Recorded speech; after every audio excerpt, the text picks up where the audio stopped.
want you all to pretend that this is a bottle of beer. Okay, everybody, together now. Chug, chug, chug, chug, chug, chug, chug, chug, chug, chug, chug, chug, chug, chug, chug. Thank you. Who all here has heard of Greenfield's Country Day School? Oh, we have a few people that have heard of it. Well, Greenfield's, it's a special school. It's a school with a horse. And when I went to school there, the horse's name was Hobo. It also had some rabbits, a couple of goats. It was a special school. And I went to school there for 8 years. And when I was in school there, I was a dork, unlike today. So, while everyone was out having parties in the desert with their kegs and their hot bitches, I was sitting at home watching ESPN and dreaming of someday being the next Dick Vitale. And as soon as I graduated from Greenfields, I had to get out of Tucson, mainly because of my meddling parents.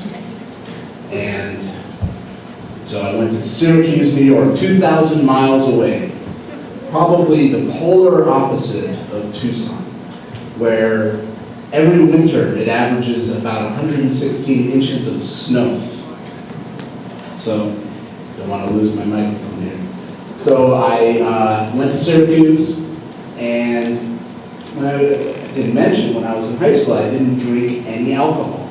I was a straight-laced guy. And I went to Syracuse, everybody was drinking. Everyone was smoking weed. People were shrooming, doing drugs, you name it.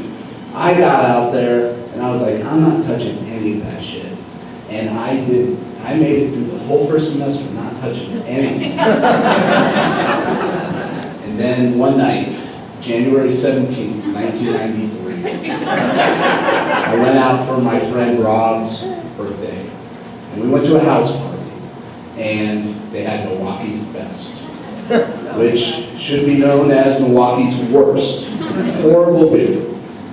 But I decided that night that I was going to give in to the societal pressure of drinking, and I took a sip of that Milwaukee's Best, and it tasted like shit. And then I took another sip, and another sip, and it tasted better with every sip. Amazing. By the time I finished my first beer, I want another one. So I got a second beer.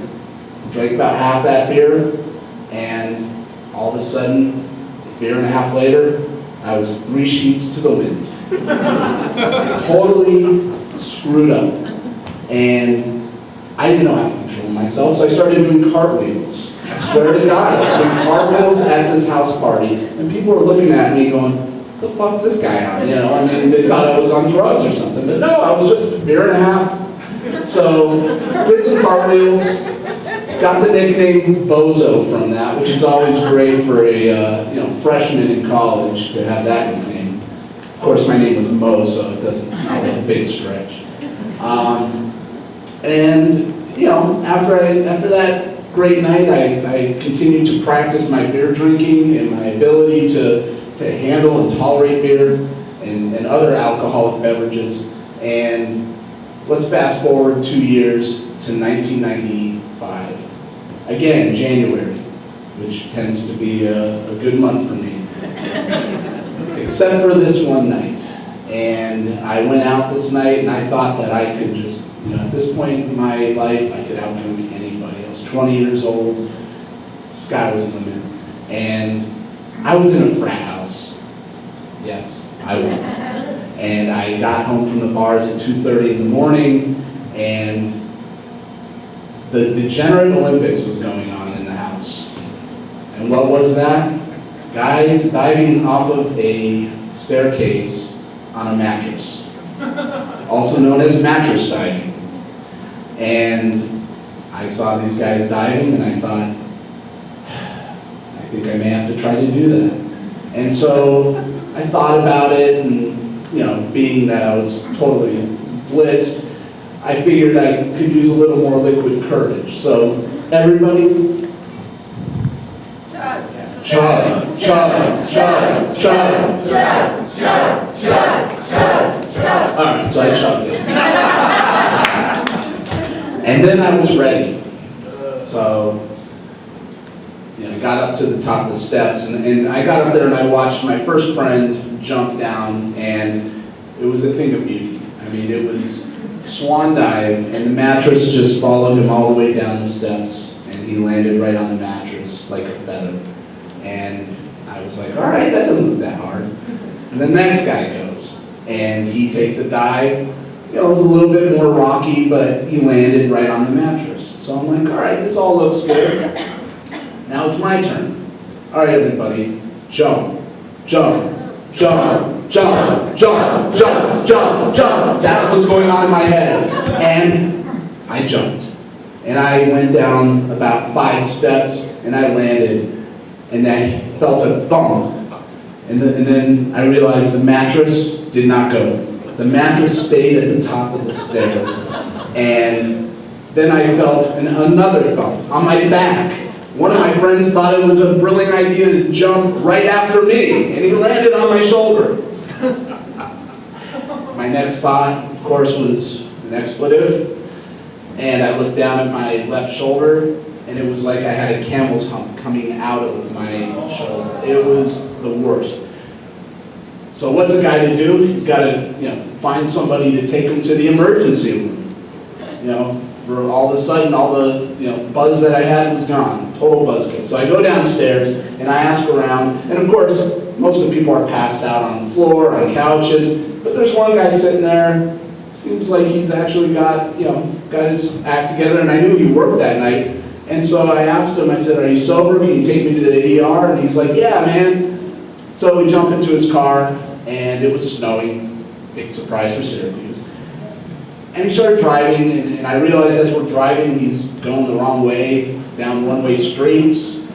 And then he makes a left turn on the street, that's a one-way street, the wrong way, and then he makes another turn, and then we're going down this street, huge incline, and we're at the hospital in about 3 minutes when normally it would take about 15 minutes. So he drove there, a little bit faster, which was good, took a shortcut, and signed in as my next of kin. And the next day, after getting my dislocated shoulder a little bit, patched up, I thanked him for driving me there, and he looked at me and said, "I don't remember driving you anywhere last time." So I guess I was fortunate enough to walk away with that dislocated shoulder and not dying that night. So now comes the difficult task of having to tell my parents what happened. And of course, I lied. And I told them that I had a couple of glasses of wine and I slipped on a patch of ice. I mean, a totally plausible story, except you never really hear about people completely dislocating their shoulder from a couple of glasses of wine. That doesn't tend to happen. My parents, I think they believed it because they didn't get mad or anything. My mom flew out to Syracuse, she took care of me, and I got, surgery done. I had to do rehab. I remember watching the O.J. Simpson trial during the rehab. That kept me motivated for some reason. Watching Marcia Clark up on the TV screen every other day, it was very motivating. So I got, my shoulder was better, and a couple months later, I met a woman at a bar. There's a surprise, and a woman actually talked to me, and then we fell in love and we got married. So now let's fast forward about 15 years, and I haven't told my parents the truth. And I finally one day, I think it was at Gadabout for some reason. My mom was at Gadabout getting her hair done. I was driving by. I don't get my hair done at Gadabout. I was driving by, and I figured I'd stop by and say hi. And I don't know where the topic came up, but we started talking about Syracuse and the shitty frat house I was in. And I looked at her and I said, Mom, I have a confession. I got to tell you what happened. And I just spilled it. And I told her exactly what happened. I figured at this point in my life, you know, I had a wife and 2 kids. What's she gonna do? Put me in timeout? So she took it well, and I think the moral that I take away from this story is that if you ever do something really fucking stupid, lie to your parents. Don't tell them the truth. And here's why. Because had I told them the truth, they would have yanked my ass out of Syracuse. I would have been working at Mama's Pizza in the shitty town called Tucson. Oh, I'm sorry. Tucson's not that bad. I would have been working in Tucson, and I would have never met my lovely wife who's sitting right over there tonight. So, again, don't forget, lie, it always comes, you know, to your advantage. Thank you.